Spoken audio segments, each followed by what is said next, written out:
ಕೇಂದ್ರ ಸಚಿವ ಕುಮಾರಸ್ವಾಮಿಗೆ ರಾಜ್ಯ ಸರ್ಕಾರ ಶಾಕ್ ಕೊಟ್ಟಿದೆ. ಕೇಂದ್ರ ಮಂತ್ರಿಯಾಗಿ ಹಾಕಿದ ಮೊದಲ ಸಹಿಗೆ ಬ್ರೇಕ್. ಸಂಡೂರಿನಲ್ಲಿ ಗಣಿಗಾರಿಕೆಗೆ ಅವಕಾಶ ನೀಡಿದ್ರು ಎಚ್.ಡಿ. ಕುಮಾರಸ್ವಾಮಿ. ಸಂಡೂರಿನ ದೇವದಾರಿ ಹಿಲ್ಸ್ ನಲ್ಲಿ ಗಣಿಗಾರಿಕೆಗೆ ಅವಕಾಶವನ್ನ ಮಾಡಿಕೊಡಲಾಗಿತ್ತು. ಗಣಿಗಾರಿಕೆಗೆ ಗ್ರೀನ್ ಸಿಗ್ನಲ್ ನೀಡಿದ್ರು ಕೇಂದ್ರ ಸಚಿವ ಕುಮಾರಸ್ವಾಮಿ. ಈಗ ಕುಮಾರಸ್ವಾಮಿ ಆದೇಶಕ್ಕೆ ರಾಜ್ಯ ಸರ್ಕಾರ ರೆಡ್ ಸಿಗ್ನಲ್ ತೋರಿಸ್ತಾ ಇದೆ. ಕುಮಾರಸ್ವಾಮಿ ಆರ್ಡರ್ಗೆ ಕೊಕ್ಕೆ ಹಾಕಿದ್ದಾರೆ ಈಶ್ವರ್ ಖಂಡ್ರೆ. ಅರಣ್ಯ ಸಚಿವ ಖಂಡ್ರೆ ಆದೇಶದಿಂದ ಎಚ್ಡಿಕೆಗೆ ಮುಖಭಂಗ ಆದಂತಾಗಿದೆ. ಗುತ್ತಿಗೆಗೆ ಸಹಿ ಹಾಕದಂತೆ ಸಚಿವ ಈಶ್ವರ್ ಖಂಡ್ರೆ ಆದೇಶವನ್ನ ಹೊರಡಿಸಿದ್ದಾರೆ. ಕೇಂದ್ರ ಸಚಿವ ಕುಮಾರಸ್ವಾಮಿ ಅವರಿಗೆ ರಾಜ್ಯ ಸರ್ಕಾರ ನಿಜಕ್ಕೂ ಕೂಡ ಶಾಕ್ ಕೊಟ್ಟಂತೆ ಇದು. ಕೇಂದ್ರ ಮಂತ್ರಿಯಾಗಿ ಹಾಕಿದಂತ ಮೊದಲ ಸಹಿಗೆ ಬ್ರೇಕ್ ಹಾಕಿದ್ದಾರೆ ರಾಜ್ಯ ಸರ್ಕಾರದವರು.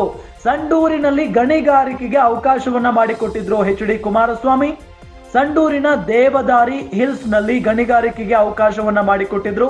ಗಣಿಗಾರಿಕೆಗೆ ಗ್ರೀನ್ ಸಿಗ್ನಲ್ ನೀಡಿದಂತ ಕೇಂದ್ರ ಸಚಿವ ಕುಮಾರಸ್ವಾಮಿ ಅವರಿಗೆ ಬಿಗ್ ಶಾಕ್ ಎದುರಾಗಿದೆ. ಈಗ ಕುಮಾರಸ್ವಾಮಿ ಆದೇಶಕ್ಕೆ ರಾಜ್ಯ ಸರ್ಕಾರ ರೆಡ್ ಸಿಗ್ನಲ್ ತೋರಿಸಿದೆ. ಕುಮಾರಸ್ವಾಮಿ ಆರ್ಡರ್ಗೆ ಕೊಕ್ಕೆ ಹಾಕಿದ್ದಾರೆ ಈಶ್ವರ್ ಖಂಡ್ರೆ ಅವರು ಅನ್ನೋದು ಗೊತ್ತಾಗ್ತಾ ಇದೆ. ಅರಣ್ಯ ಸಚಿವ ಖಂಡ್ರೆ ಆದೇಶದಿಂದ ಎಚ್ಡಿಕೆಗೆ ಮುಖಭಂಗ ಆಗಿದೆ.